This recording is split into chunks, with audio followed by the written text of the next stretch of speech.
hello everyone. Oh, and hello to the crew there. Thank you so much for joining on what is a very, very, very hot day. I really appreciate you taking the time. I'm going to be talking about defiance and how, as brands, you cut through and stand out and prevent yourself from being boring. And I'm going to start with a conversation around attention. So we are in an era where attention is at an absolute premium, and it is one of the main battlegrounds for modern marketeers today. So why is that? Well, it's because we're exposed to more content than ever before, and that's because we're on our screens more than ever before, watching and seeing a lot of content. And it's not helped by a fragmenting media landscape, which is serving up new channels and new content in this ever-increasing busy world. And as marketeers, we're not just competing with branded content, we're also competing with cat content. So the reality is, people watch 24 hours of cat videos a year. And that is compared to a measly 3 hours of branded content. So the competition is absolutely fierce out there. But it's not only fierce, it's definitely a little bit feline.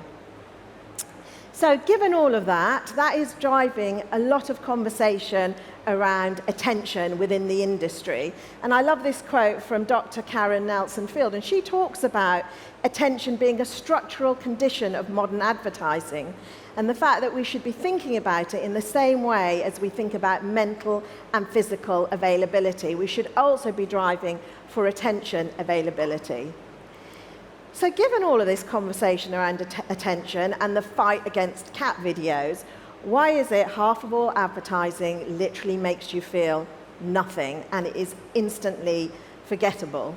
So much so that System 1 did a study where they tested a 30-second video of people watching cows, or cows in a field, and it was proved to be more interesting than 50% of all advertising. So think about it, you're up against cows and you're up against cats, and somehow you've got to cut through. You then have the commercial case, and the commercial case is absolutely undeniable. If you have engaging content, it absolutely demands attention and it enables you to cut through. Conversely, if you're creating 50% of those really dull ads, you have to spend a hell of a lot to really stand out. So the cost of boring to UK ads is absolutely staggering. So we know all of this. So given we know all of this, why does boring exist? Well, because it's easy and it's safe. The reality is you pass through approvals, you get high fives from your colleagues, you don't ruffle feathers, it's predictable, it's known, everyone's like, yeah, we've done that before, that's going to work. That is the reason. But also, we're wired as humans for this, right? We want to be liked, we want to be part of a group, we don't really want to ruffle feathers, we don't want to be, standing out in a corner doing something very disruptive. We're wired for this, it's evolutionary, so we want to fit in. The reality is, for us as a business, we're not wired that way, and as you'll see in a minute, we can't afford to be wired that way. We have a long heritage of being disruptors, of standing out, of demanding attention on very, very small budgets, whether that be the Tango slap ad, I don't know how many people remember that? Hands up, yay.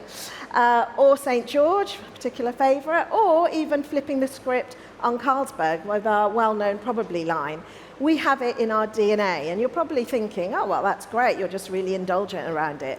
Absolutely not. It is not from indulgence that we do these things. We do it because we have to.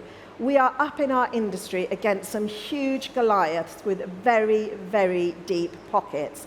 And therefore, for our plucky challenger brands, for us to stand out, we have to go the extra mile, we have to be disruptive, we have to throw out the rule book, and we have to create content that is engaging, emotive, and garners attention. And when we do that, and when we challenge conventions, we absolutely deliver outsized impact. We've measured a lot of the work that we've done, and this study here also shows it. When we create ads that garner fame and do that through an emotional lens, it delivers proven business results. And we perform higher than brands that are spending more money than us. And the other thing is, it runs through our entire organization. So yes, of course, it's in our content, but it's also in our innovation, it's also in Shopper. It runs throughout the whole organization. You can't just do this on content, you have to do it on everything that touches the consumer. And therefore, we plan for this, we plan for defiance. It doesn't just happen by accident, it's something that we actually plan for. And there's 5 key things that we do to do that. Firstly, we agree to disagree. So we create an environment where it is okay to challenge conventions, raise an opinion that is different to everybody else's in the room, and just basically do something different. And that is really, really important to create that environment. Then we plan for those outcomes, so we put it in our briefs. We're asking the agencies to go that bit further. And then we really push the work. So we see work, that is good enough.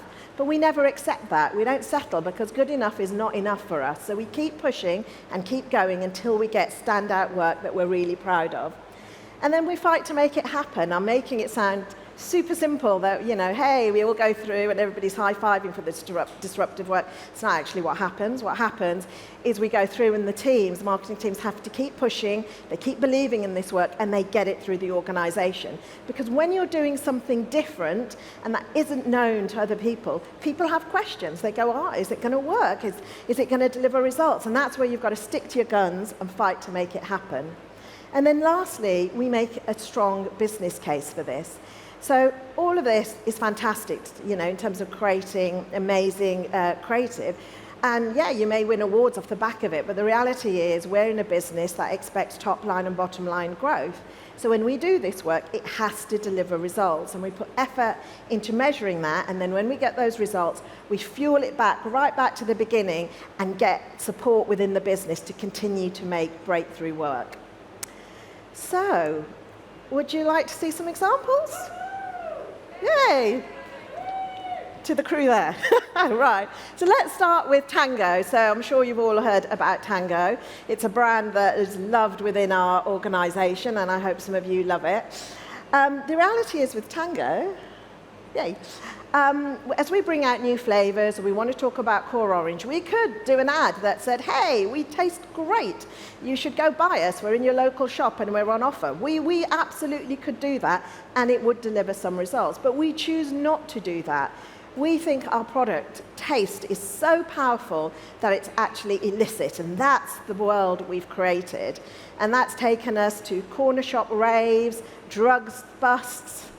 Am I allowed to say drugs on stage? Yes, why not? Drug busts, and also smuggling into prisons, as well as, oh, they haven't swapped the slides. Actually, I'm going to go forwards and then go back. Oh, no. There we go. As well as drug busts and some pretty outrageous outdoor advertising. With some of the lines, they had to be explained to me because it was pretty rude, apparently, for Gen Z, and I didn't know. So that's just some of the work. I'm now going to show you one of the pieces of creative that we launched last year. OK, Pilkins, hand it over. What, sir? It's just a bit of fizzy orange. Don't play dumb with me. It's Tango Orange, the most powerful flavour on the street. Send him to the hole.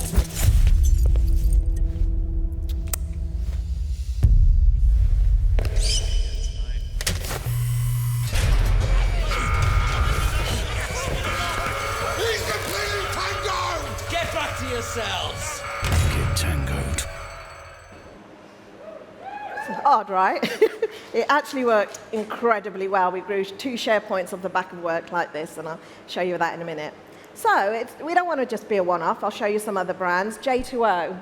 So on J2O, we launched something called mocktails, and we could have gone out there and said, hey, we've got a really tasty mocktail in a can, super convenient to go to picnics. We could have done that. But we chose not to do that. Instead, we were like, well, what can we do to really stand out and garner attention? Well, actually, we can make fun of the posh cocktail culture and poke fun at it and get a lot of attention off the back of it. So whether that be umbrellas in drinks. And so this is some of the work that we created. It also got a lot of earned media. And I'll just show you one of the pieces of content. Oi, oi, Chica Mojito Moco. Ding dong. Decker's Mocco. Yes, Dackers, quite. Chin chin. Martin Nene, Mocko, here I am. So, Marty No-No. Woof.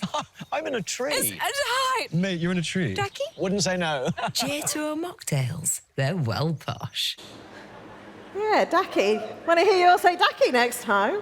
And again, I'll show you the results for this. Worked incredibly well, off very, very small budgets, by the way. And then on to beer. So let me give you a beer example. So we launched something, here we go, called Blanc. And we could have done that in the same way that a lot of other beer brands do. So we could have done football and all the things that come with that. But we chose to actually do something very different and break the category norms. And bring the Parisian flair to life. So we partnered for example, London Fashion Week and brought sort of the spirit of the Parisian flair to life. And here's just some of the things that we did. And again, that has done incredibly well. And then to my last one, which is also one of my favorites, it's Peretti. So for those of you who don't know, Peretti is a world beer. And when you do world beer, the conventions in the industry is you bring to life the provenance and you show a lot of nice people having a nice time together. Those are the conventions. Well, we didn't want to do that. We wanted to turn it on the head and do something that would gather attention. So we created this surreal world in northern Italy by a lake where these extraordinary characters with these amazing pets doing something incredible whilst enjoying, of course, a beer. So let's take a look.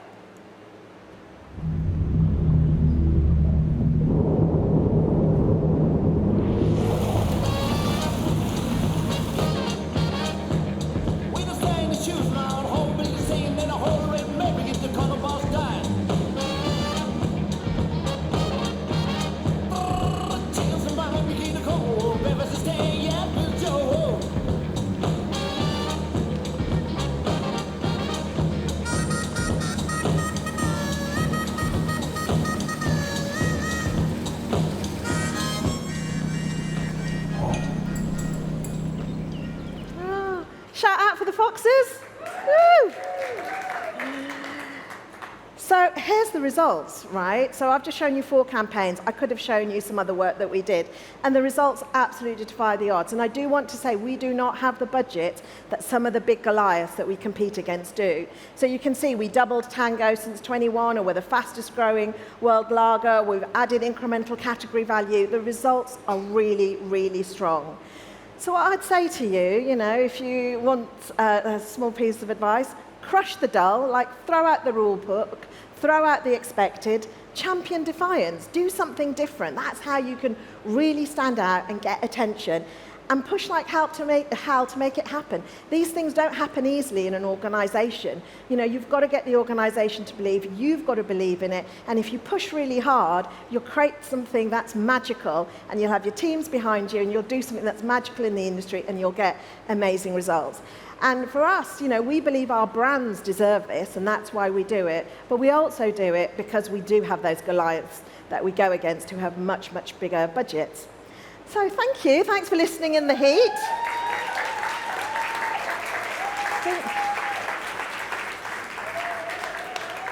We have 6 minutes for Q&A. Hi, thank you so much. Amazing presentation. My first question to you is, first question from someone to you is, how can you gauge success in terms of failure? I.e., how many bad campaigns are thrown away to get the good ones? Do you have to throw things away and put them, Well, we throw things away that we see. So without sharing up one of our latest campaigns, we've been working on J2O, and we've seen some work that's been presented to us from the agency, and it just wasn't strong enough. And they would also agree with us on that. And so we went through quite a few rounds where we just wouldn't settle. We were like, this isn't good enough. We know you can do better. And really, in a world where you're fighting against cats and cows, think about that, those videos, you've got to keep pushing. So that work then goes on the floor, and then we start again, which is what we've done on J2O. But I don't want you to think we've done everything perfectly. We also make mistakes, guys. We also put out work that's a bit average, but you quickly pick that up. So in today's world where you can literally measure anything and everything, and in the moment, you can quickly get a gauge. What you don't want to do, though, is spend a lot of money creating that content to only find it doesn't work. Big question here, I'm not sure you'll be able to answer, but David asks, how do you attribute sales to your ad campaigns? So we do a couple of things. So we use market mix modeling, so MMM, and that enables us to look at our spend, all the different touch points, whether that be shopper, price, etc. And then we're able to say that the advertising delivers this. But we also use other methodologies as well. So we use long-term equity tracker, we use comms tracking, we use a variety of methods to prove it. Because when you do work like this, you do need to be able to measure the performance of it so you can prove the success.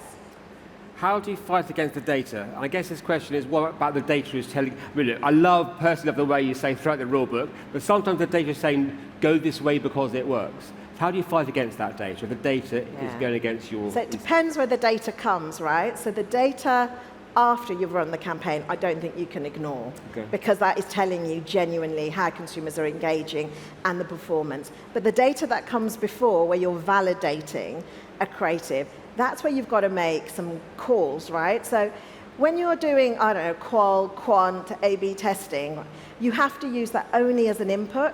That isn't making your strategic or creative decisions for you.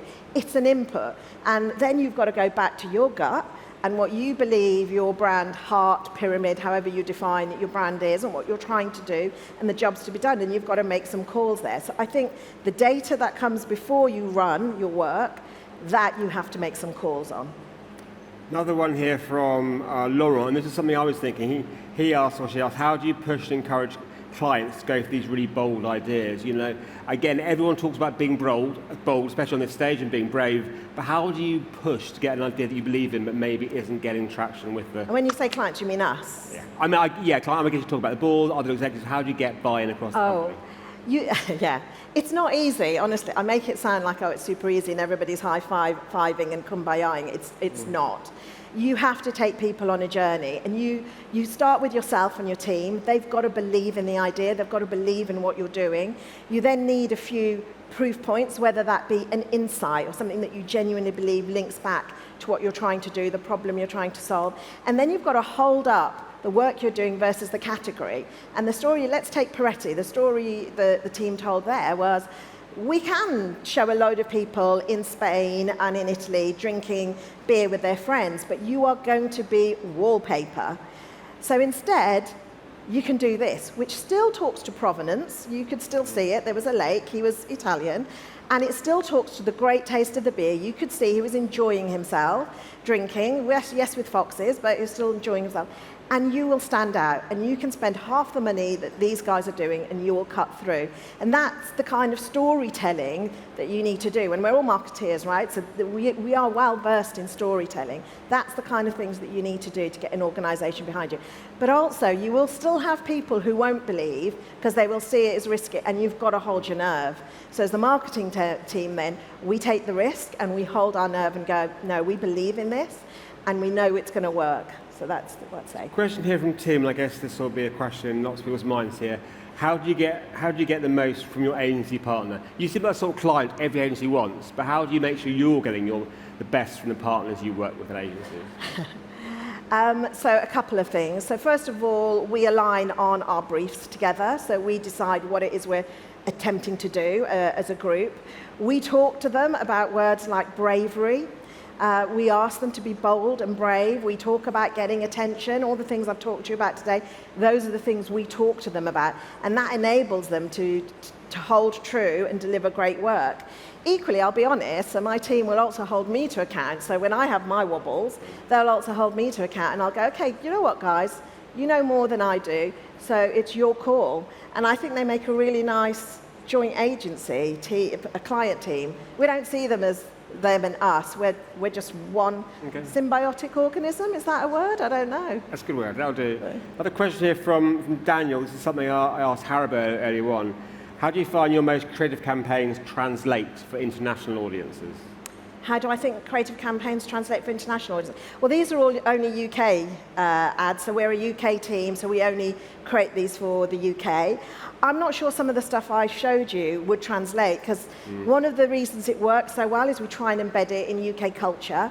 So whether it be taking the mickey out of posh people, I don't think someone in France will understand Chico, cheeky, mojito, moco. They're just not going to get it. Are they also, someone in China is not going to understand somebody doing a striptease dance. I'll be honest, they are embedded in UK culture, or, you know, meet your new smash. That makes sense in this country. So I think one of the things that we're lucky as a team, yes, we're part of a big Carlsberg organisation, but we are fully empowered to develop our own work and our own brands.